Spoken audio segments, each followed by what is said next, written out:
अनुग्रह दैनिक मनन में एक बार फिर से आप सभी मित्रों का बहुत बहुत स्वागत है। मैं हूं आपका मित्र अजीत होरो। मित्र, अब मात्र कुछ ही दिन रह गए हैं नया साल आने में। तो मैंने सोचा कि आज से हम कोशिश करेंगे मनन करने की कि इस नए साल का स्वागत हम कैसे करें। दूसरे शब्दों में, इस नए साल के लिए हम किस प्रकार से तैयारी करें, ऐसी तैयारी करें कि ये नया साल अन्य वर्षों से अनोखा होने पाए, ज़्यादा आशीषित होने पाए। मित्र, इससे पहले कि हम आज के मुख्य मनन में चलें, कुछ बातें आपको बताना चाहता हूँ। दुनिया में नया साल मनाने का अलग अलग तरीका है। न्यूजीलैंड में ऐसा होता है कि लोग नए साल के दिन किसी नदी के पास जमा होते हैं या पानी के बहाव के पास। वे कागज़ की नाव बनाते हैं और उस नाव पर नए साल का नाम लिखते हैं। जैसे इस साल 1 जनवरी को वे नदी के किनारे जमा होंगे और नाव पर, यानी कागज़ की नाव पर लिखेंगे 2022।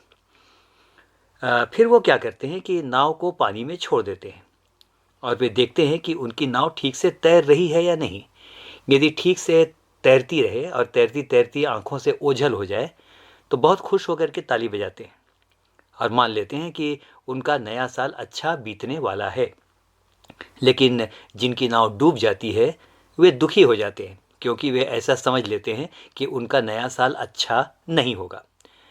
क्वींसलैंड, ऑस्ट्रेलिया में कुछ लोग नए वर्ष का उत्सव मनाने के लिए जंगल में जमा होते हैं और अपने साथ कुछ पेंटिंग्स लेकर आते हैं। उन्हें कुछ दूरी पर रखकर उस पर तीर से निशाना लगाते हैं। यदि तीर निशाने में लग गया तो वे मानते हैं कि नए साल में वे अपने लक्ष्यों को प्राप्त कर लेंगे, और यदि नहीं लगता है तीर सही निशाने पर तो वे मायूस हो जाते हैं। मित्र, ये तो हुई दुनिया की रीति। सच है कि हम अपना भविष्य नहीं जानते, ये बिल्कुल सच है। We do not know our time. किसी ने बहुत बहुत अच्छी बात कही है। उसने ये कहा कि मैं नहीं जानता कि मेरे भविष्य में क्या है, लेकिन मैं ये जानता हूँ कि मेरा भविष्य परमेश्वर के हाथ में है। मित्रों, आज के दिन मैं आपसे विशेष रूप से 3 चीज़ों की चर्चा करूँगा जिन्हें आपको इस आने वाले नए साल में बिल्कुल बिल्कुल बिल्कुल नहीं करना है। तो आइए चलते हैं, उन चीज़ों की ओर ध्यान दें जो इस नए साल में हमको नहीं करना है। यदि हम ऐसा नहीं करेंगे तो हमारा नया साल आशीषित होगा, परमेश्वर हमें आशीष देगा। तो सबसे पहली बात, यदि पुराना साल कुछ अच्छा नहीं गया, कई बातों में असफल हुए, कोई ब्रेकअप हुआ या कुछ बातें ऐसी हुई जो अच्छी नहीं हुई इस पुराने साल में, तो सबसे पहली बात, मन में कड़वाहट मत रखिए। कड़वाहट इतनी बुरी चीज़ है मित्रों कि वह कब्र में दफना कर ही छोड़ेगी। मित्र, एक बात बताइए, मन में कड़वाहट रखकर या कटुता रखकर कोई अपना बाल नोचने, पांव पटकने और अधिक से अधिक गाली देने से ज़्यादा क्या कर सकता है? मत जलिए, मत जलिए। पुराने साल के लिए ईश्वर का धन्यवाद कीजिए कि उसने आपको संभाला। हाँ मित्र, धन्यवाद कीजिए। हम सबके पास पुराने साल का भयंकर अनुभव है। कोविड की महामारी ने हमारे बहुत से प्रियजनों को, परिचितों को, मित्रों और परिजनों को हमसे छीन लिया। लेकिन ईश्वर का धन्यवाद करें कि मृत्यु हमारे सर पर मंडराती रही, लेकिन हम जीवित हैं। लाखों लोगों की रोजी रोटी चली गई। उनके लिए सच्चे दिल से प्रार्थना कीजिए कि प्रभु उनकी भी सुधि ले। लेकिन धन्यवाद भी कीजिए कि ऐसे कठिन समय में परमेश्वर ने आपकी सारी ज़रूरतों को पूरा किया है। मित्र, प्रभु कुड़कुड़ाने वाले हृदय को या हमेशा कंप्लेंट करने वाले हृदय को पसंद नहीं करता। वो उनको पसंद करता है जो धन्यवाद देना जानते हैं। पहला थिस्सलुनीकियों 5 उसके 18 में वचन इस प्रकार से कहता है, हर बात में धन्यवाद करो, हर बात में, क्योंकि तुम्हारे लिए मसीह यीशु में परमेश्वर की यही इच्छा है। अंग्रेजी में है, be thankful under all circumstances. हर हाल में धन्यवाद करो। मित्र, इस नए साल में आने से पहले आप पुराने वर्ष के लिए धन्यवाद कीजिए। पुराने वर्ष के लिए कुड़कुड़ाना छोड़ दीजिए। यदि कोई दुख भी आया हो तो उसके लिए भी धन्यवाद कीजिए और आप देखेंगे कि परमेश्वर आपको बहुतायत के साथ आशीष देगा। दूसरी बात जो हमें इस साल में नहीं करना है, नए साल में बिल्कुल ये काम नहीं करना है। दूसरी बात, नए साल में पुरानी बातों के बोझ के साथ प्रवेश ना करें। वैसे भी नया साल का बोझ बहुत होगा, इसलिए पुराने साल को के बोझ को छोड़ देना ही उचित है। फिलिपियों 3 और उसके 12-13 में संत पौलुस इस प्रकार से लिखता है, जो बातें पीछे रह गई हैं उनको भूलकर आगे की ओर मैं बढ़ता हुआ निशाने की ओर दौड़ा चला जाता हूँ, ताकि वह इनाम पाऊं जिसके लिए परमेश्वर ने मुझे मसीह यीशु में ऊपर बुलाया है। मित्र, यहाँ संत पौलुस लिख रहा है कि वह उन सारी बातों को जो पीछे रह गई हैं उनको भूलकर आगे की ओर बढ़ रहा है। मैंने कुछ दिन पहले भी कहा था, past has become the history, future is going to be the mystery, so we have only today, we have only present to live to the fullest. मित्र, पौलुस कहता है, सारी बातें जो पीछे रह गई हैं उनको भूलकर मैं आगे की ओर बढ़ता हूँ। यदि आप संत पौलुस के बारे में पढ़ें या जानते हैं तो आपको पता चलेगा, लोगों ने उसकी बहुत आलोचना की, बहुत बुराई की, मारा पीटा, बहुत से लोगों ने उसे छोड़ दिया, बहुत से लोगों ने उसे धोखा दिया, बहुत से लोग उसके खून के प्यासे थे। मित्र, यदि वो चाहता तो उन सारी बुराइयों को कटुता के साथ और कड़वाहट के साथ याद रख सकता था, बदला लेने की सोच सकता था, वो कड़वा जवाब दे सकता था कि अभी तो मैंने नहीं दिया, देखता हूँ अब मैं उन्हें जवाब दूंगा। लेकिन मित्र, उसने यही उचित समझा कि वह सारी बातों को भूलता हुआ अपने लक्ष्य की ओर बढ़े, और यही वजह है कि वह एक अति महान और सफल व्यक्ति बन सका।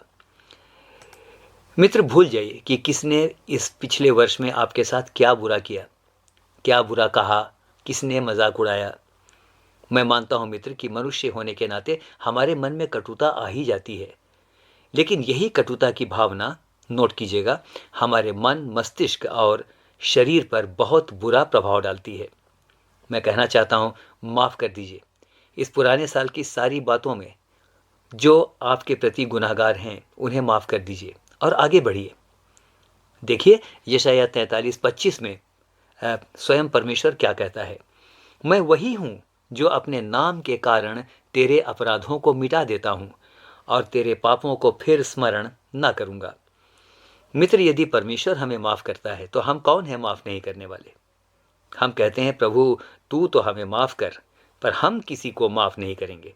तो ऐसा कैसे चलेगा मित्र। मत्ती 6 उसके 14 में वचन कहता है, इसीलिए यदि तुम मनुष्य के अपराध क्षमा करोगे तो तुम्हारा स्वर्गीय पिता भी तुम्हारे पाप क्षमा करेगा। तो मित्र, इस समय कहना चाहता हूँ, बहुत बार बहुत सारी आशीषें हमें इसलिए नहीं मिलती कि हम क्षमाशील जीवन नहीं जीते हैं। हम कड़वाहट से भरे रहते हैं, हमारा मन कटुता से भरा रहता है, हम चिड़चिड़ाते रहते हैं। मित्र, ऐसे हृदय में भला इन्हें प्रभु की आशीष कैसे वास कर सकती है।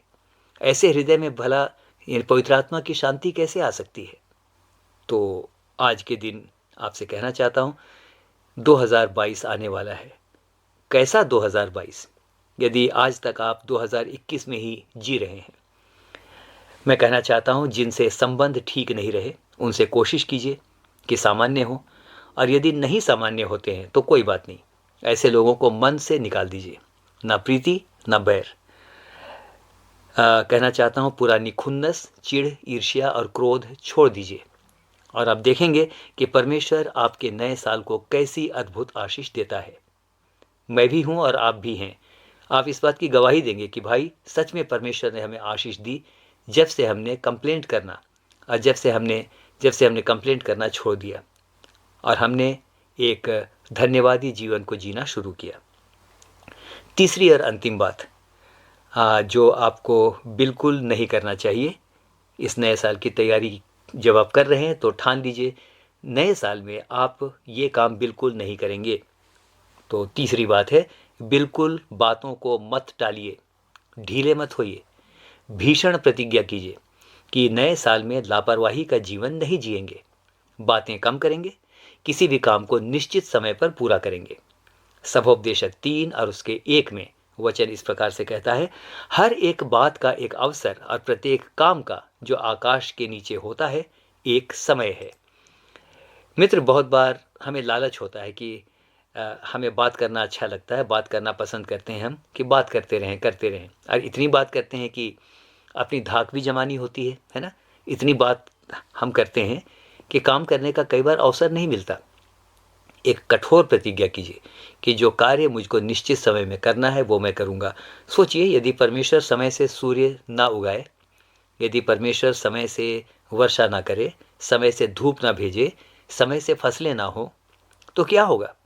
वो एक व्यवस्था का परमेश्वर है, वो एक व्यवस्थित परमेश्वर है। हम उसकी संतान हैं और वो हमसे चाहता है कि हम भी अपने जीवन को व्यवस्थित रखें। तो बिल्कुल ढीले मत होइए, जिस काम को ठान लिया उस काम को पूरा कीजिए।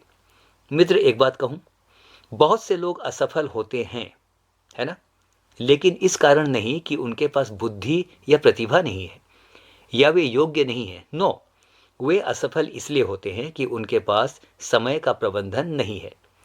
मैंने देखा है कि उनसे बहुत कम औसत बुद्धि के लोग उनसे अधिक सफल हो जाते हैं। क्यों? क्योंकि उनका समय का प्रबंधन बेहतर है।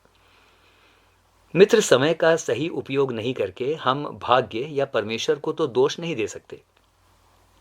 सबोपदेशक 9 उसके 10 में वचन कहता है, जो काम तुझे मिले उसे पूरी शक्ति से करना। यीशु मसीह द्वारा क्रूस से कथित सात वाणियों में से एक है, पूरा हुआ, है ना, 7 सेइंग्स फ्रॉम द क्रॉस।